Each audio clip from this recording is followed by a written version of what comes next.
Welcome back students. So today we are going to learn chapter 8 comparing quantities. The example 11.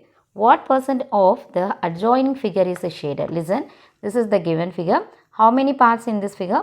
Yes, 3 parts. 1, 2, 3. Okay, one part is completely shaded. The other part is a half of the portion is shaded. So the remaining portion is 1.5 is not shaded. Okay, so here the percentage for the shaded area. So shaded ஏரியாவை மட்டுக்கு தான் நம்ம percentage find out பண்ண போகிறோம். So இந்த 3 பார்ட்ஸில் half parts அப்படிங்கிறது என்னதுன்னா 1.5. ஓகேவா, 3யை நம்ம ஹாஃபாக பிரித்தோம் அப்படின்னா என்னது 1.5 வரும். ஸோ 1.5ங்கிறது இந்த ஃபிகருடைய half of the portion. Okay, so the half of the figure is shaded. புரியுதாமா? 3ல் பாதிங்கிறது எவ்வளவு? 1.5. ஓகே, ஸோ 1.5ங்கிறது என்னது? அந்த ஃப்ராக்ஷன் எப்படின்னா half of the figure. Okay, 1.5. இந்த 3 பார்ட்ஸில் ஹாஃப் போர்ஷனுங்கிறது என்னது? 1.5.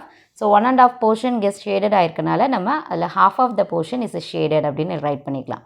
தட் மீன்ஸ் இந்த ஹாஃபை நம்ம எப்படி ரைட் பண்ணுவோம்? ஃப்ராக்ஷனில் 1/2. ஸோ 1/2 ஈக்குவல் டு ஃப்ராக்ஷனை நம்ம கன்வெர்ட் பண்ணும்போது என்ன செய்வோம்? ஃப்ராக்ஷனை பர்சன்டேஜாக கன்வெர்ட் பண்ணும்போது 100ஆல் மல்டிப்ளை பண்ணும்.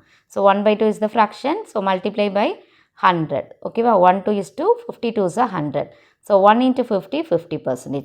So in this figure, the 50% of the figure is shaded. Okay, in the figure, how many percentage will be shaded? 50%. Okay. The next one, example 12. A survey of 40 children showed that 25% like playing football. How many children like playing football?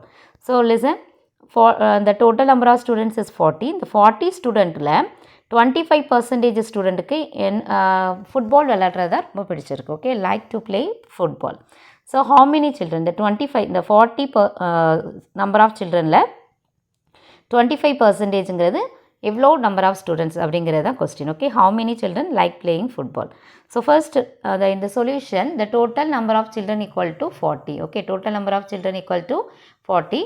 Out of this 25% like playing football. That means 100%. ஓகேவா, so 2 method இருக்குது இந்த example சம்க்கு. ஓகேவா, so 40 children இருக்காங்க. அந்த 40 சில்ட்ரனில் 25% of சில்ட்ரனுக்கு வந்து என்ன play பண்ண போயிடுச்சிருக்கு அப்படின்னா football. So how many children? இந்த 25%, அந்த 40 சில்ட்ரனில் 25%ங்கிறது number of students how many's அப்படிங்கிறதா கொஸ்டின்.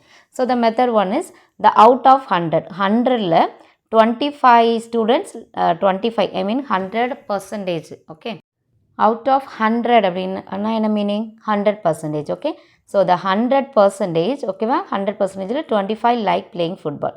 ஸோ அவுட் ஆஃப் 40க்கு நம்ம பார்க்கும்போது என்ன வரும்? The number of children who like playing cricket equal to 25%ங்கிறத எப்படி ஃப்ராக்ஷனில் நம்ம எழுதுவோம்? 25/100. The number of children is 40. Okay, so 10 cancellation இந்த 5 டேபிள். ஓகே, 5 டேபிளில் கேன்சலேஷன் பண்ணுங்கள். 5 2s are 10 and 5 5s are 15. Again இந்த 2வும் இந்த 4யும் கேன்சலேஷன் பண்ணோன்னா we get 2. So the 10 is the answer. ஓகேவா, 25/100 into 40. So 0 cancel and 5 டேபிளில் கேன்சலேஷன் பண்ணுறோம். 5 டேபிளுக்குன்னா 5 2s are. ஓகேவா, இங்கே 5 5s are 25. ஸோ அகெயின் இந்த 2வும் 4யும் கேன்சலேஷன் பண்ணுறோம். So 5 2s are 10. So the 10 children, okay, 40 சில்ட்ரனில் 10 சில்ட்ரனுக்கு தான் என்ன ப்ளே பண்ண பிடிச்சிருக்குறா? ஃபுட்பால் ப்ளே பண்ண பிடிச்சிருக்கு. ஓகேவா, இந்த 25%, 100%, புரியுதா? 40 சில்ட்ரனில் 25%ங்கிறது எவ்வளோ நம்பர் ஆஃப் ஸ்டூடெண்ட்ஸ் அப்படின்னா 10. ஓகேவா, number of students, the 10 children playing football. Okay, like to play football. The method 2 வந்து அதே சேம் தான். 25%ங்கிறது 25/100. ஸோ 40 சில்ட்ரனில் 25%ங்கிறத நம்ம எப்படி ரைட் பண்ணலாம்? 25% ஆஃப் 40. தட் மீன்ஸ் 40 சில்ட்ரன், அதில் 25%ங்கிறது எவ்வளோ நம்பர் ஆஃப் சில்ட்ரனுங்கிறத இப்படி டேரெக்டாக இந்த மாதிரி மெத்தடும் ஃபாலோ பண்ணலாம். 25/100 into 40. ஸோ கேன்சலேஷன் பண்ணிங்கனாலும் யூ கெட் த ஆன்சர். இல்லை அப்படின்னா நியூமரேட்டரை மல்டிப்ளை பண்ணி டினாமினேட்டரை டிவைட் பண்ணணும். Okay, the 10 children out of 40 like playing football is the answer. So 40 சில்ட்ரனில் 10 சில்ட்ரனுக்கு தான் ஃபுட்பால் விளையாடுறதுக்கு ரொம்ப லைக் பண்ணுறாங்க. Okay, so the example 13. ராகுல் bought a sweater and saved ₹20 when a discount of 25% was given. என்ன meaning அப்படின்னா, ராகுல்ங்கிற பாய் ஒரு sweater வாங்குகிறான்.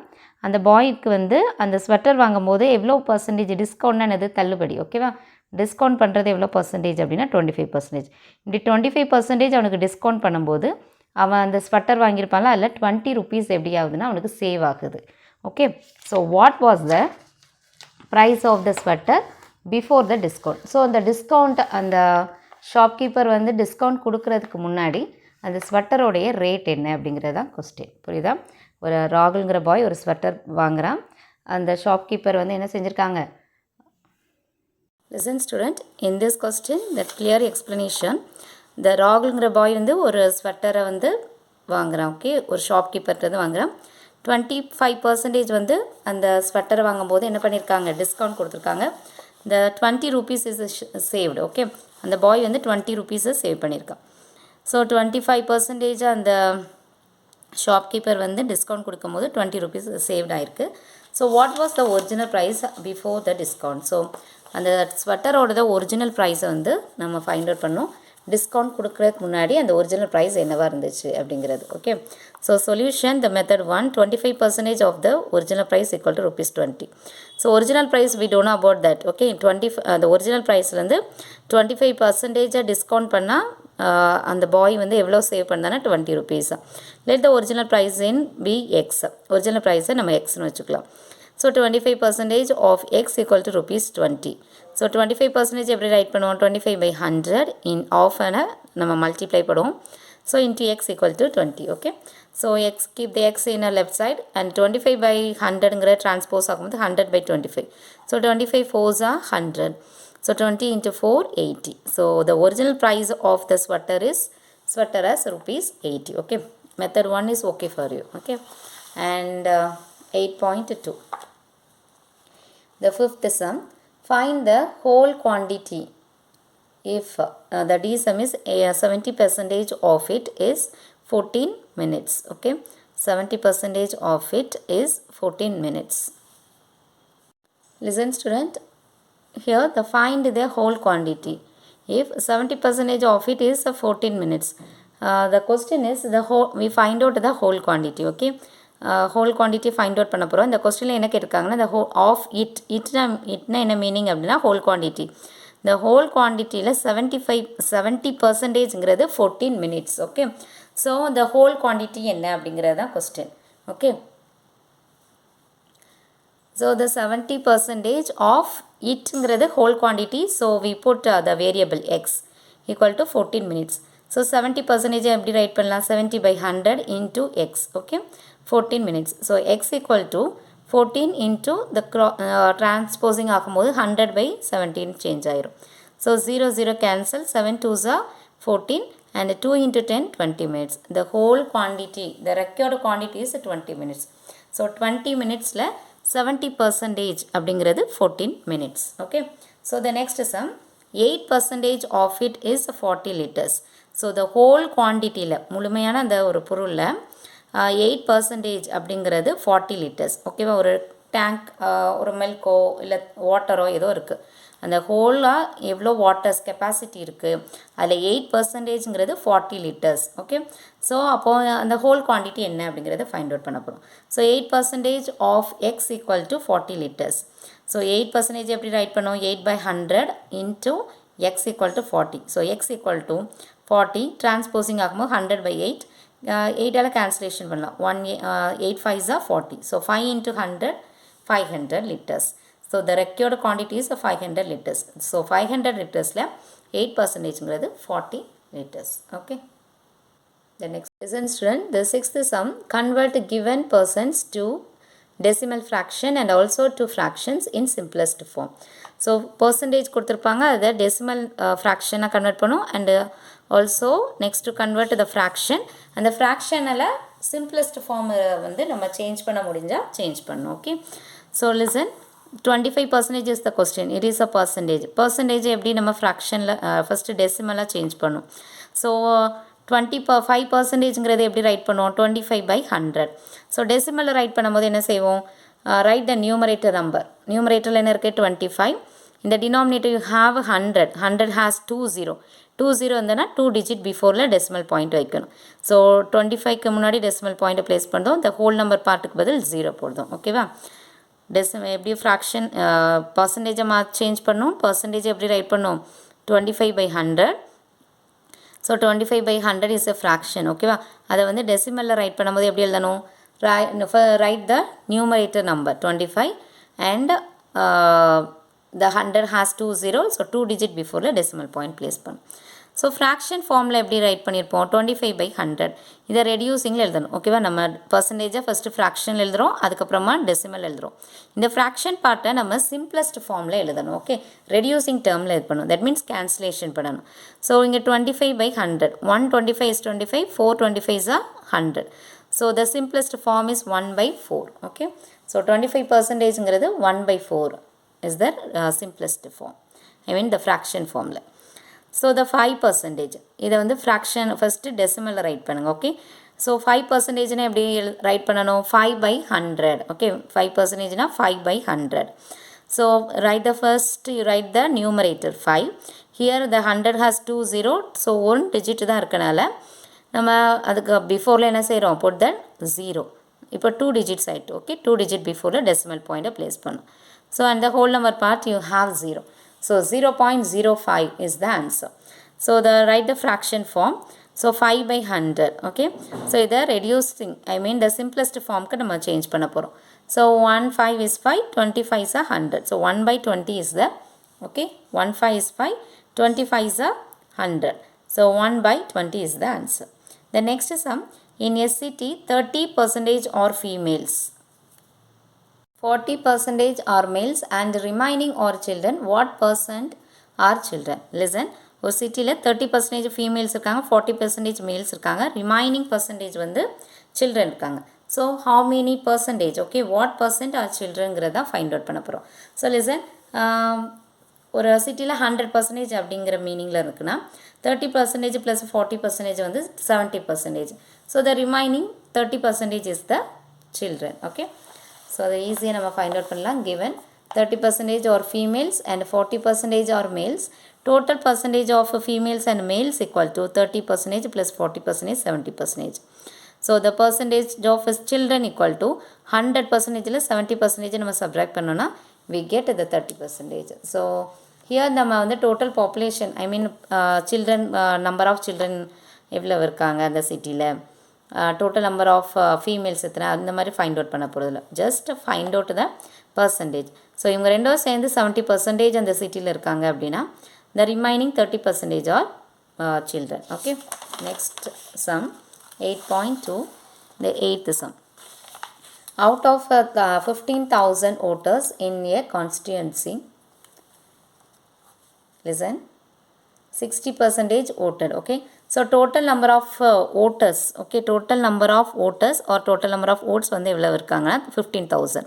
அதில் 60% வந்து ஓட் பண்ணியிருக்காங்க. ஓகே, ஸோ 40% ஓட் பண்ணலை. Okay, so find the percentage of voters who did not vote. So எத்தனை percentage வந்து did not vote? அப்போது 100%ங்கிறது தான் 15,000. ஓகே, ஸோ அதில் 40% வந்து என்ன பண்ணியிருக்க மாட்டாங்க? ஓட் பண்ணியிருக்க மாட்டாங்க. Can you now find how many actually did not vote? So how many voters did not voteங்கிறத தான் ஃபைண்ட் அவுட் பண்ண போகிறோம். ஓகேவா? எவ்வளோ voters, ஓட் வந்து 40% ஓட் வந்து did not vote. Okay, so அது வந்து பர்சன்டேஜில் இருக்குது. நம்ம வந்து நம்பர் ஆஃப் voters-ஐ கண்டுபிடிக்கணும். எவ்வளோ நம்பர் ஆஃப் voters ஓட் பண்ணவே இல்லை அந்த எலெக்ஷனில் அப்படிங்கிறத பார்க்க போகிறோம். Okay, so total number of votes வந்து எவ்வளோ இருக்குது அப்படின்னா 15,000. 15,000 voters இருந்தால் தான் 15,000 votes. Okay, that is the total number of votes. The percentage of voters who voted, எவ்வளோ பர்சன்டேஜ் ஓட் பண்ணியிருக்காங்க? 60%. அப்போது எவ்வளோ பர்சன்டேஜ் ஓட் பண்ணியிருக்க மாட்டாங்க? 40%. Okay, so the percentage of the voters who did not vote equal to 100 minus 60% equal to 40%. So the question is actual the number of voters who did not vote. So the actual number of voters who did not vote. So how many are not did not vote? 40%. So total vote is 15 1000. Okay, so 40 percentage எப்படி write பண்ணும் 40 by 100. Okay, 40 percentage of 15,000. the total number of children, total number of votes, இதெல்லாம் வந்து இங்கே நம்ம இப்படி தான் write பண்ணும் எத்தனை percentage of and the total population, இங்கே total votes இருக்குது அதனால votes வந்து write பண்ணியிருக்கோம்.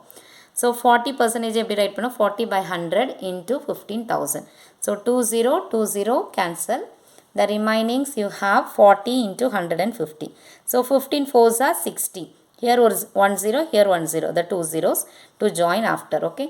So the answer is 6,000. So 6,000 votes வந்து vote ஆகலை. Okay. The 40%. 15,000ல 40 percentage 6,000 votes. So 6,000 votes வந்து vote பண்ணலை. Okay. 6,000 members வந்து vote பண்ணாமல் இருந்திருக்காங்க. Ninth sum. Mehta saves rupees 400 from her salary. If this is 10% of her salary, what is her salary? So மேத்தாங்கிற lady வந்து 400 ருபீஸை அவங்களுடைய சேலரியிலேருந்து save பண்ணுதாங்க. இந்த அவங்க சேலரியிலேருந்து இந்த 400 ருபீஸுங்கிறது எவ்வளோ பர்சன்டேஜ் அப்படின்னா 10%. புரியுதா? அவங்களுடைய சேலரியிலேருந்து 10% வந்து சேவ் பண்ணுதாங்க. அந்த அமௌண்ட் எவ்வளோ 400. Okay, so what is her salary? So இப்போ அவங்களுடைய சேலரி எவ்வளோ இருக்குது அப்படிங்கிறது தான் question. Okay, so let Mehta's salary be x. நம்மளுக்கு அவங்களுடைய சேலரி தெரியாது. So we introduce the variable x. ஸோ அந்த அவங்களுடைய சேலரியிலேருந்து 10%ங்கிறது rupees 400. புரியுதாமா? அவங்களுடைய சேலரியிலேருந்து 10%ங்கிறது rupees 400. So how to write this 10% of salary. Okay, equal to அந்த சேலரி தான் எக்ஸ்னு எடுத்துருக்கோம். Equal to rupees 400. So 10% how to write this? 10 by 100. Okay, of means multiply x equal to rupees 400. Keep the x here and transposing the 10 by 100 to right side. So transpose பண்ணும்போது என்ன ஆகும் 100 by 10. So 10 tens are 100. Okay, so 400 into 10. 1 4 is 4. Here 2 0. Here 1 0. Totally 3 0. So join to it. Okay, so 4,000. So Mehta's salary is 4,000. So அவங்க salary 4,000 இருந்தால் தான் 4,000 இருக்கும்போது தான் 10%ங்கிறது 400%. 400 ருபீஸை அந்த lady save பண்ணுறாங்க. புரியுதா? 4,000 ருபீஸில் 10%ங்கிறது எவ்வளோ amount 400 amount. Okay, Dear students, today's homework page number 165, exercise 8.2, third sum 1, 2, 3 and fourth A to D, fifth sum A to C and sixth one B and C. Do your homework properly. Thank you.